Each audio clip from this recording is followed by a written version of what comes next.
여러분의 방은 지금 어떤 모습인가요? 창문은 언제 마지막으로 열어보셨나요? 바닥에는 먼지가 쌓여 있진 않나요? 어쩌면 지금 여러분의 삶이 막막하고 아무리 노력해도 제자리 걸음인 것 같은 느낌이 드신다면 잠시 주변을 둘러보세요. 놀랍게도 일본의 한 정신의학자는 우울증의 시작을 단 한 가지에서 찾았습니다. 바로 방을 청소하지 않는 것이었습니다. 수천억 자산가들이 타는 비행기 1등석에서는 절대 일어나지 않는 일이 있습니다. 승무원에게 펜을 빌리는 일. 그들은 항상 자신만의 펜을 지니고 있었습니다. 오늘 그 두 가지 비밀을 함께 열어보려 합니다. 공간을 닦아 운명을 바꾸는 법. 그리고 상위 1%만이 조용히 실천하는 무서운 작은 습관들. 책 읽어주는 수경낭자와 함께 지금 시작합니다. 방은 마음의 거울이다. 일본의 청소 전문가이자 작가인 마스다 미츠히로는 이런 말을 남겼습니다. 방이 더러운 사람은 불행한 기운을 끌어당긴다. 처음 이 말을 들었을 때 어떻게 느끼셨나요? 혹시 조금 찔리셨나요? 사실 이것은 미신이나 풍수지리 이야기가 아닙니다. 심리학적으로도 이미 증명된 사실이에요. 우울증에 걸린 사람들에게는 공통된 첫 번째 징후가 있습니다. 샤워를 하지 않습니다. 옷을 갈아입지 않습니다. 방에 쓰레기를 쌓아두기 시작합니다. 공간이 무너지면 마음도 함께 무너지기 때문입니다. 반대로 이야기하면 공간을 살리면 마음도 다시 살아납니다. 마스다 미츠히로는 수많은 상담 사례를 통해 이 사실을 직접 목격했습니다. 빚더미에 앉아 삶을 포기하려 했던 사람이 있었습니다. 그에게 단 하나의 과제를 주었습니다. 매일 아침 화장실을 닦으세요.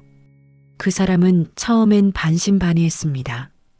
빚이 있는데 화장실을 닦는 게 무슨 소용이냐고 생각했을 겁니다. 하지만 21일이 지났을 때 그의 표정이 달라졌습니다. 눈빛이 살아났습니다. 그리고 반년 뒤 그는 빚을 모두 갚았습니다. 공간은 단순한 배경이 아닙니다. 여러분이 숨쉬는 공간이 여러분의 에너지를 만들어냅니다. 자신을 구원하는 청소 5단계. 그렇다면 우리는 어떻게 이 부정적인 에너지의 사슬을 끊어낼 수 있을까요? 마스다 미츠히로가 제안하는 자신을 구원하는 청소 5단계. 함께 따라가 보겠습니다. 첫째, 환기입니다. 지금 이 순간 창문을 열어보세요. 우리가 무심코 지나치는 이 행동이 사실은 가장 중요한 첫 단계입니다. 정체된 공기는 썩습니다. 그리고 썩은 공기 속에는 부정적인 에너지가 가득합니다. 새로운 공기가 들어올 때 새로운 운도 함께 들어옵니다. 아침에 일어나 가장 먼저 창문을 여는 것. 이것만으로도 하루가 달라집니다. 둘째, 버리기입니다. 버린다는 것은 단순히 물건을 없애는 것이 아닙니다. 그것은 탈피입니다. 뱀이 허물을 벗어야 더 커질 수 있듯 우리도 낡은 것들을 내려놓아야 더 큰 존재가 될 수 있습니다.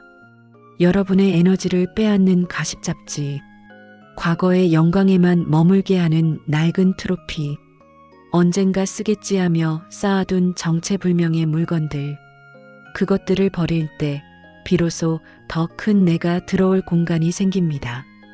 버리는 것이 아깝다고 느껴지신다면 이렇게 생각해 보세요. 이 물건은 지금의 나에게 설레는 감정을 주는가? 설레지 않는다면 그것은 이미 여러분의 것이 아닙니다. 셋째, 오염 제거입니다. 특히 금전적으로 힘드신 분들이 있다면 오늘 당장 화장실을 닦아보세요. 화장실은 우리 몸에 노폐물이 빠져나가는 공간입니다. 그 공간이 더러우면 나쁜 기운이 그 안에 머물게 됩니다.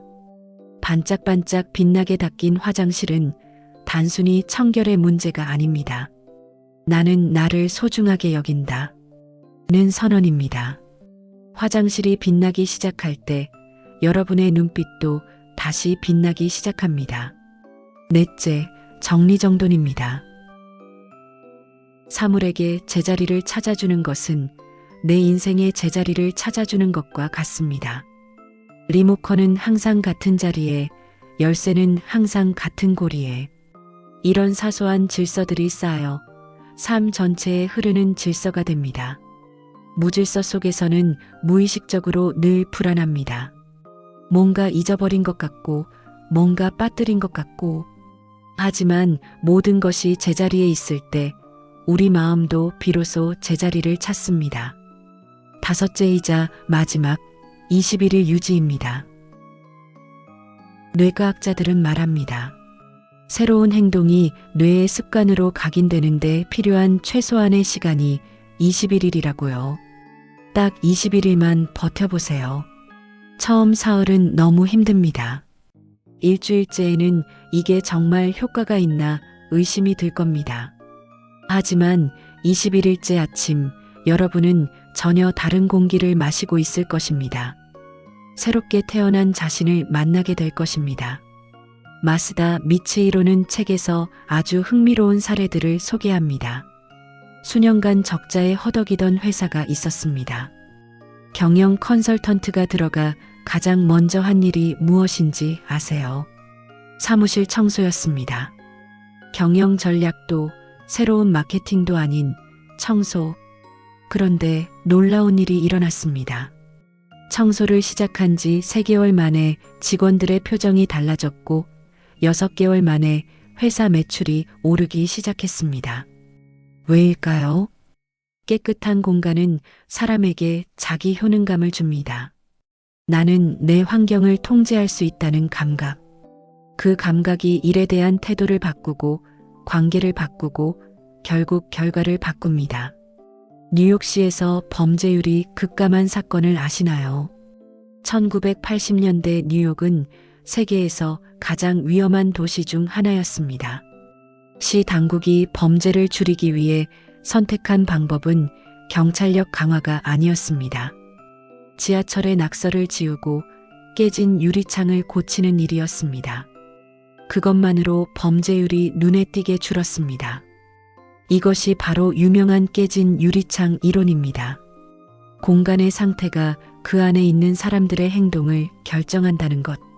여러분의 공간은 지금 여러분에게 어떤 메시지를 보내고 있나요? 오늘 당장 완벽하게 하지 않아도 됩니다. 딱 하나만 해보세요. 지금 이 영상을 끄고 창문 하나만 열어보세요. 그것이 시작입니다. 퍼스트 클래스의 비밀펜을 빌리지 않는 사람들. 16년 승무원이 발견한 비밀. 이번에는 공간이 아닌 사람에 대한 이야기입니다. 16년 동안 1등석 승무원으로 근무한 한 작가가 있습니다. 수많은 비즈니스 엘리트와 자수성가 부자들을 곁에서 지켜본 그녀는 그들에게서 아주 독특한 공통점을 발견했습니다. 그것은 화려한 명품 가방도 고급 시계도 아니었습니다. 그들은 승무원에게 절대 펜을 빌리지 않았습니다. 언제나 자신만의 필기구를 지니고 있었습니다. 이게 왜 중요한 걸까요? 자신의 펜을 소중히 지닌다는 것은 언제 어디서든 자신의 생각을 기록할 준비가 되어 있다는 뜻입니다. 그들에게 메모는 단순한 낙서가 아닙니다. 미래를 설계하는 설계도입니다. 아이디어는 반드시 날아갑니다. 지금 이 순간 번뜩인 생각은 5걸음만 걸어도 사라집니다. 하지만 그것을 적어두는 순간 그 생각은 씨앗이 됩니다. 부자들은 그 씨앗을 줍기 위해 항상 손에 펜을 쥐고 있었습니다. 그들은 비행기 안에서도 시간을 설계한다. 또 하나 놀라운 점이 있었습니다. 1등석 승객들은 비행기에 오르는 순간부터 착석하기 전에 반드시 한 가지를 확인합니다. 그것은 스케줄이었습니다. 몇 시에 식사를 하고 몇 시부터 몇 시까지는 책을 읽고 잠들기 전에는 내일 미팅을 위한 메모를 정리하겠다.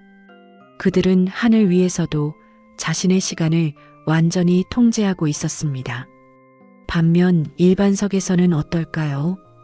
이륙하자마자 스마트폰을 꺼내 유튜브를 켜거나 영화를 틀거나 그저 시간이 흘러가기를 기다립니다. 어디서도 시간을 쓰는 방식이 사람의 수준을 결정합니다. 부자들에게 시간은 돈이 아닙니다. 시간은 삶 그 자체입니다. 그래서 그들은 단 한 시간도, 단 1분도 허투루 흘려보내지 않습니다. 활자 중독과 역사서의 힘. 그들이 비행기 안에서 가장 많이 하는 일은 무엇이었을까요? 넷플릭스. 아닙니다. 신문이었습니다. 그리고 책이었습니다. 그런데 그들이 신문을 읽는 방식은 우리와 조금 달랐습니다. 그들은 제목만 읽지 않았습니다. 기사 하나를 읽더라도 그 사건이 왜 일어났는지, 앞으로 어떻게 흘러갈지, 나의 사업이나 투자에 어떤 의미를 갖는지를 생각하며 읽었습니다. 정보를 소비하는 것이 아니라 맥락을 파악하는 것. 이것이 그들이 세상을 바라보는 방식입니다. 책을 읽을 때도 마찬가지였습니다. 그들은 책을 깨끗하게 읽지 않았습니다. 밑줄을 긋고 여백의 메모를 남기고 중요한 페이지는 접어두었습니다. 책은 감상용이 아닌 도구였습니다. 특히 그들이 즐겨 읽는 장르는 역사서였습니다. 왜일까요? 역사 속 위인들의 삶에서 자신의 멘토를 찾기 때문입니다. 나폴레옹은 어떤 결단을 내렸는가? 이순신 장군은 어떤 상황에서 두려움을 극복했는가? 그 이야기들이 고스란히 자신의 삶의 지침이 됩니다. 여러분은 요즘 어떤 책을 읽고 계신가요? 경청과 메모, 그리고 귀인을 부르는 태도. 그 승무원 작가가 가장 인상 깊었던 장면이 있습니다. 한 1등석 승객이 기내식을 가져온 승무원에게 물었습니다. 혹시 이 소스는 어떤 재료로 만든 건가요? 그리고 승무원의 대답을 들으면서 그는 메모장을 꺼내 적었습니다. 아, 그렇군요. 좋은 정보 감사해요. 단순한 기내식 소스에 대한 대화였습니다.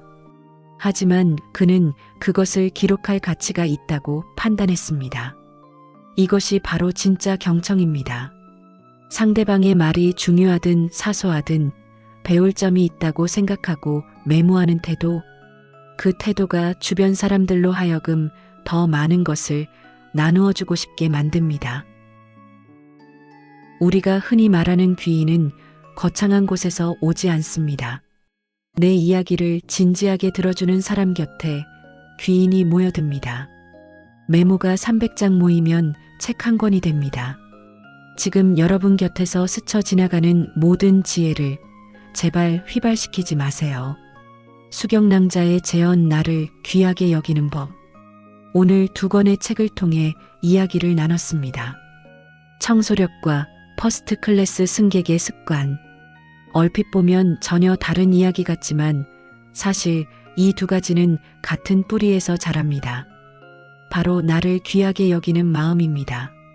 깨끗한 공간을 유지하는 것은 나 자신이 그럴 자격이 있다고 믿기 때문입니다. 자신만의 펜을 지니는 것은 나의 생각이 기록될 가치가 있다고 믿기 때문입니다. 타인의 말을 메모하며 경청하는 것은 세상으로부터 배울 것이 있다고 믿는 겸손함입니다. 나를 귀하게 여기는 사람은 주변을 어지럽게 두지 않습니다. 나를 귀하게 여기는 사람은 자신의 시간을 함부로 흘려보내지 않습니다. 그리고 그런 사람 곁에는 반드시 더 좋은 것들이 모여듭니다. 좋은 사람이, 좋은 기회가, 좋은 운이. 그것이 세상의 이치입니다. 성공한 사람들의 삶은 거창한 것에서 시작되지 않았습니다. 그들은 그저 오늘 아침 창문을 열었습니다. 자신의 서랍을 정리했습니다. 떠오르는 생각을 종이에 적었습니다. 오늘 이 영상이 끝난 뒤 여러분이 가장 먼저 하실 일은 무엇인가요? 거창하지 않아도 좋습니다. 책상 위 먼지 한번 닦아내는 것. 가방 안에 작은 메모지 한 장 넣어두는 것. 그것이 여러분을 퍼스트 클래스로 데려다 줄 첫 번째 티켓입니다. 여러분의 찬란한 미래를 수경낭자가 진심으로 응원합니다. 오늘 영상이 도움이 되셨다면 구독과 좋아요로 따뜻한 마음 나누어 주세요. 저는 더 좋은 이야기로 다시 찾아오겠습니다. 편안한 밤 되세요.